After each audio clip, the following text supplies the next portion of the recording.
Have you ever come across a problem that just seems to break all the rules, especially in math? Well, today we're going to look at one of those. And what's really cool is that the solution isn't about using more complicated math, it's about finding a more elegant way of thinking. Let's dive in. So that's really the big question, isn't it? I mean, so much of math feels like you're just following a recipe. But what do you do when the recipe just doesn't work? When the problem zigzags instead of going in a straight line?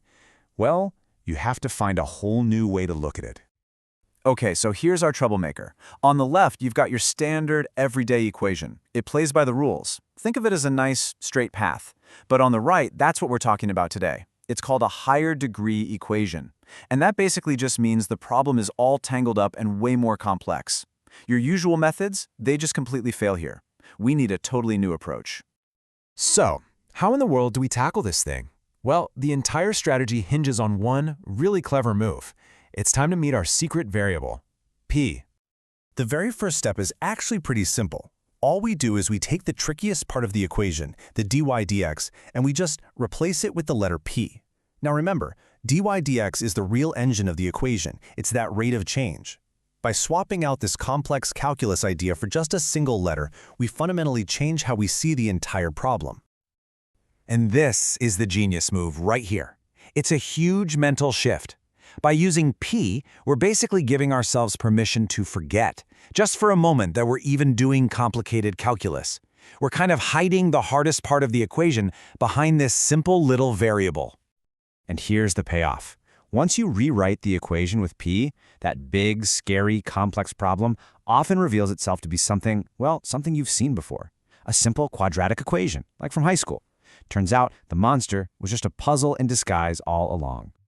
So this shift in perspective, it unlocks an incredibly powerful strategy. It's technically called the solvable for p method, but I like to think of it as a mathematical version of divide and conquer. All right, so let's say our tricky equation, after we've swapped in p, now looks something like this. At first glance, it's still one single, kind of intimidating problem that we have to solve. But here's the key. We check to see if we can factor it. And a lot of the time, you absolutely can. We can break that one single expression into smaller, simpler parts that are multiplied together. This right here, this is the aha moment. And just like that, the whole game changes. We've taken one really complex problem and shattered it into two incredibly simple ones.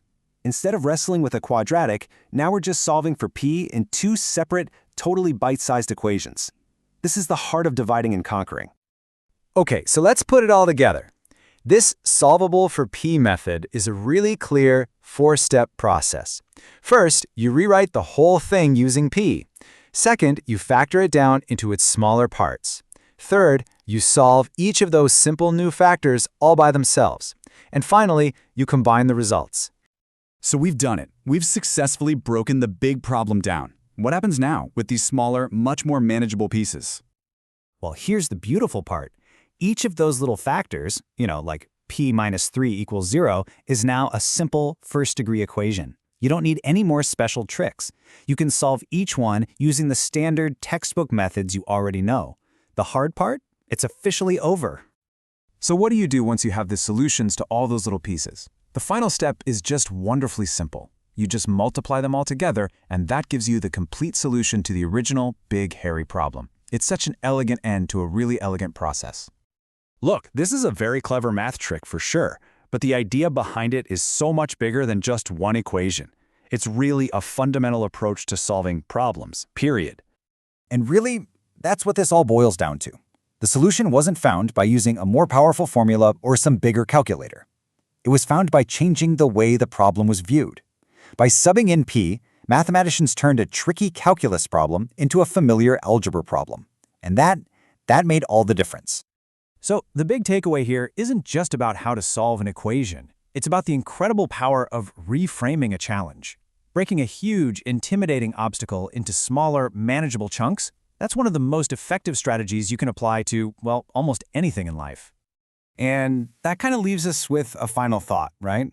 Think about some complex challenge you're facing right now. Could be a project at work, a personal goal, a tough decision.